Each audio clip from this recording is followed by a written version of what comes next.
लेकिन बात सुनने योग्य जरा ध्यान से सुनना कि उनका नाम है बाबा साहब अम्बेडकर की पत्नी रमाबाई। रमाबाई, आपको मैं एक बात बताना चाहती हूँ, अगर आपके घर से आपका पति दूर जाता है तो फोन पे आप कितनी बार बात कर लेते हैं, आपके लिए पैसे भी पूछवाते हैं घर परिवार चलाने के लिए, वीडियो कॉलिंग पे बात भी हो जाती है। लेकिन बाबा साहब अम्बेडकर जब लंदन में पढ़ाई करने गए थे तब वहां पर रमाबाई को छोड़ के गए थे और 4 बच्चे थे उनके पास, पैसे कुछ भी नहीं थे क्योंकि बाबा साहब का खर्चा भी गायकवाड़ राजा थे वो उठा रहे थे। लंदन में जब पढ़ने गए तो रमाबाई के बच्चे की तबीयत खराब हो जाती है। जब रमाबाई के बच्चे की तबीयत खराब होती है, रमाबाई के पास पैसे नहीं होते हैं, रमाबाई के पास सिर्फ एक साड़ी रहती है, वो कंडे बिनती है, अपने घर का गुजारा करती है, खुद भूखी सोती है, बच्चों को थोड़ा बहुत खिलाती है। और आपको पता अगर पति बाहर जाता तो आस पड़ोस वाले क्या ताना मारते हैं कि पति वहाँ वकील बनने गया तो क्या काम का, औरत तो यहाँ भूखी मर रही है, बच्चे तो नंगे घूम रहे हैं। लेकिन ये सारे ताने समाज के जब देश आजाद नहीं हुआ था उस टाइम पे रमाबाई ने हम महिलाओं के लिए झेले थे। क्यों? क्योंकि उन्होंने कहा था कि अगर आज मैं मेरे साहब को लंदन से पढ़ाई करते वक्त अगर बुला लूंगी और इस एक बच्चे का भविष्य तो बच जाएगा, लेकिन भारत देश की करोड़ों नारियां पैर की जूती बन के रह जाएगी। तो हम भारतीय महिलाओं के लिए भारतीय बोलूंगी, भारत की महिलाओं को, क्योंकि उनको 365 दिन में उपवास कितने रहते सारे याद है, लेकिन आईपीसी की धारा नहीं। हम भारतीय महिलाओं के लिए रमाबाई ने अपने बच्चों को खो दिया था। अभी आपको या आपको किसी को बोल दूं ना आपके बेटों को चोट लग गई तो दौड़ के जाओगे भाड़ में जाए प्रोग्राम, लेकिन हम लोगों के लिए रमाबाई ने इतना त्याग दिया था। और हम महिलाएं अपने बच्चों को उनका इतिहास तक नहीं बताती।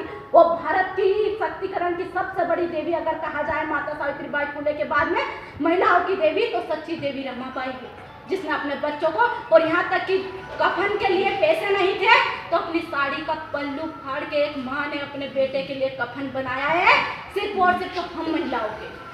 तो ऐसी महिलाओं को पढ़ना हमें नहीं भूलना चाहिए, क्योंकि ऐसी नारी का सम्मान करोगे तो आपकी बेटियों को आप बुलंदी पे पाओगे। मैं यही कहना चाहूंगी कि आपकी बेटियों से जब रिश्ता लेके घर में आएंगे तो ये नहीं पूछेंगे कि आपकी बेटियों ने कितने उपवास करे, ये पूछेंगे कि आपकी बेटियां कितनी पढ़ी लिखी है।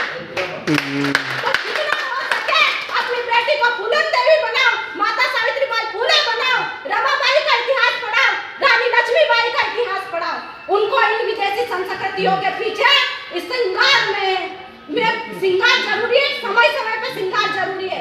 मैं एक ईसाई स्कूल में पढ़ी हूँ, उन्होंने बहुत अच्छी शिक्षा ये मुझे दी कि बेटा श्रृंगार जरूरी है, लेकिन कब?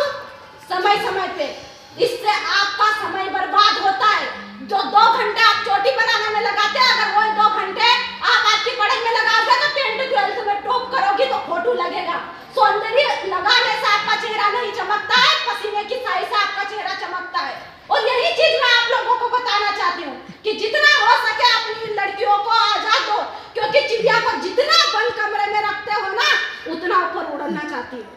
तो अपनी बेटियों को आजादी भी दो। और कुछ पंक्तियों के माध्यम से अपनी बात को मैं विराम देना चाहूंगी कि बेवा होकर नारी अपना सर मंडवा कर रहती थी, अरे घोर अंधेरी कोठरी में अपनी किस्मत को रोती थी।